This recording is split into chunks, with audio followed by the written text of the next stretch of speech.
ভূমিকম্প এসেছে, যারা বোরকাওয়ালি তারা বোরকার ওন্না খুঁজতে খুঁজতে ভূমিকম্প শেষ হয়ে গেল। তাদের আমরা আল্লাহ রাব্বুল আলামিনের কাছে বেশি বেশি আমরা তওবা করব। কারণ আমরা লক্ষ্য করেছি গত শুক্রবার সকাল 10টা 39 আমরা বাংলাদেশ ইতিহাসে সবচেয়ে ভয়ঙ্কর একটি ভূমিকম্পের সম্মুখীন হই, যা আমাদের হৃদয় আত্মা কেঁপে দিয়েছে এবং কেঁপে উঠেছে। এই ভূমিকম্প এটি এমনি এমনি হয় না। ভূমিকম্প একদিকে আল্লাহ রাব্বুল আলামিনের সিগন্যাল, আবার এই ভূমিকম্প আসা আমাদের হাতের কামাই। হাতের কামাই যে বিষয়টি সেটি আল্লাহ রাব্বুল আলামিন কোরআনুল কারীমে সূরাতুর রুম এর 41 নম্বর আয়াতে আল্লাহ বলেন, যুহারাল ফাসাদু ফিল বাররি ওয়াল বাহরি বিমা কাসাবাত আইদিন নাস। এই পৃথিবীতে যুহারাল ফাসাদু ফিল বাররি ওয়াল বাহর, সমুদ্র এবং পৃষ্ঠে, জলস্থলে এবং স্থলভাগ এবং জলস্থল উভয় ভাগে যে ফাসাদগুলো তৈরি হয়, এই ফাসাদগুলোর পিছনে দায় রয়েছে আমাদের হাতের কামাই, আমাদের অর্জন, আমাদের পাপ, আমাদের পঙ্কিলতা। আল্লাহ রাব্বুল আলামিন এই পৃথিবী সৃষ্টি করেছেন সুন্দরভাবে, মায়া দিয়ে এই পৃথিবীকে সৃষ্টি করেছেন, আমাদেরকে সৃষ্টি করেছেন মায়া দিয়ে। তিনি চান আমরা সুন্দরভাবে তার গোলামি করি। আল্লাহ রাব্বুল আলামিন কোরআনে বহু জায়গায় বলেছেন, ও আবুদুল্লাহ, তোমরা আল্লাহ গোলামি করো। তো সব মিলিয়ে যে বিষয়টি হলো যে এই ভূমিকম্প শুধু নয়, জলোচ্ছ্বাস, টর্নেডো, ঘূর্ণিঝড় থেকে শুরু করে যত প্রাকৃতিক দুর্যোগগুলো আছে, প্রতিটি দুর্যোগের পেছনেই আমাদের হাতের কামাই রয়েছে। কি সে হাতের কামাইগুলো? আমাদের হাতের কামাইগুলো হলো আল্লাহর হাবিব সাল্লাল্লাহু আলাইহি সাল্লাম বলেছেন, লা তাকুমুস সাআ, ওই পর্যন্ত কিয়ামত হবে না যতক্ষণ পর্যন্ত বসুন্ধরা ডায়াপেন্ট এখন আরও উন্নত। এই hot air through top sheet দ্রুত শোষণ করে সোনামণিকে দেয় কোমল অনুভূতি। মানে কয়েকটি বিষয় সামনে না আসবে, তার মাঝে আসে এলিম উঠে যাওয়া, তার মাঝে আসে অধিক ভূমিকম্প হওয়া, ঝালঝাল যে ভূমিকম্প হওয়া।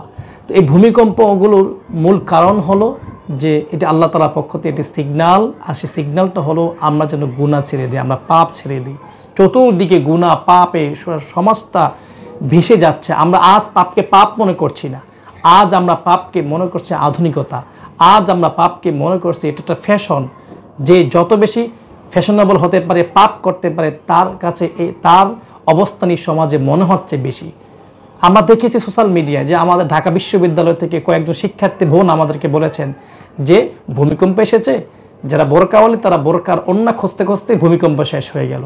তাদের কাছে ওন্না, পর্দা কত সহজ হয়ে গিয়েছে, অথচ তারা জানে না তাদের অপরাধ, তাদের এই বেপর্দা চলাফেরার কারণে আল্লাহ রাব্বুল আলামিন এই পৃথিবীকে ঝালঝাল তথা ভূমিকম্পের মাধ্যমে, ভূকম্পনের মাধ্যমে আল্লাহ সিগন্যাল দিচ্ছেন, অথচ তারা আজ সেটাকে বুক ফুলিয়ে বলছে আর আমাদের বোনদেরকে ইগনোর করছেন। সুতরাং এটি একটি আল্লাহ তাআলার পক্ষ থেকে সিগন্যাল যে ভালো হয়ে যাও, এখনো সুযোগ আছে। আমি আল্লাহ তাআলা আদ জাতি, সামুদ জাতির মতন উল্টে দিতে পারি এই পৃথিবীকে, কিন্তু এখনো দিচ্ছি না। সুযোগ আছে তওবা করার।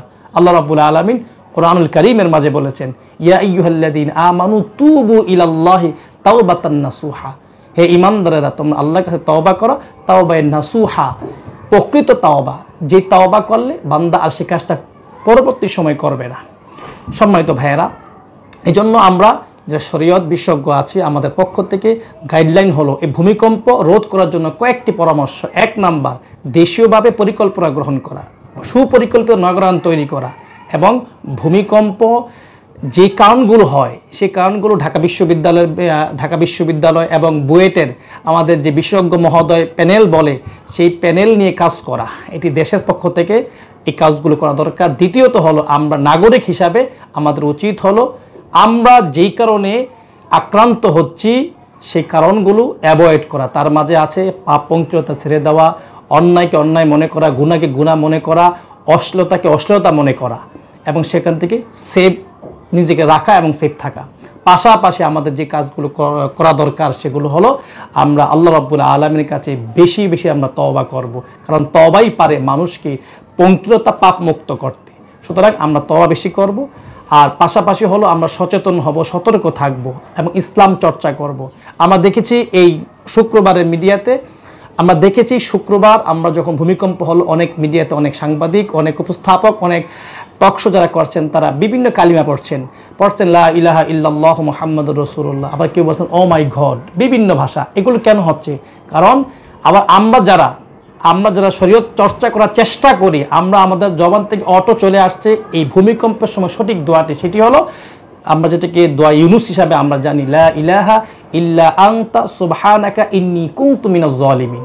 তাহলে এখান থেকে আমাদের মেসেজটুকু হলো সদা সর্বদা ইসলাম চর্চা করা।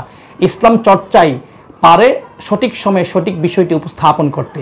সম্মানিত দর্শক মণ্ডলী, আমরা আপনাদের তৃতীয় যে পরামর্শ দিতে চাই সেটা হলো ভূমিকম্প যখন হবে হতাশ না হয়ে পরিকল্পিত মাথা ঠান্ডা রেখে কাজ করার চেষ্টা করা, হতাশ না হওয়া, এবং আমাদের বিশেষজ্ঞ প্যানেল থেকে যে পরামর্শগুলো দেওয়া হয় সেই পরামর্শগুলো মাথায় রেখেই আমাদেরকে এই কঠিন মুহূর্তে আমাদেরকে নজর রাখা দরকার।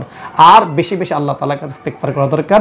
আবার বলছি, ভূমিকম্প সহকারে যে কোনো প্রাকৃতিক দুর্যোগে আমাদেরকে দোয়া ইউনুস লা ইলাহা ইল্লা আনতা সুবহানাকা ইন্নী কুনতু মিনাজ জালিমিন এই দোয়াটি বেশি বেশি পড়া, যার মাঝে আছে অর্থ লা ইলাহা ইল্লা আনতা, লা ইলাহা কোনো ইলাহ নেই, ইল্লা আনতা আপনি ছাড়া, লা ইলাহা ইল্লা আনতা সুবহানাকা আপনি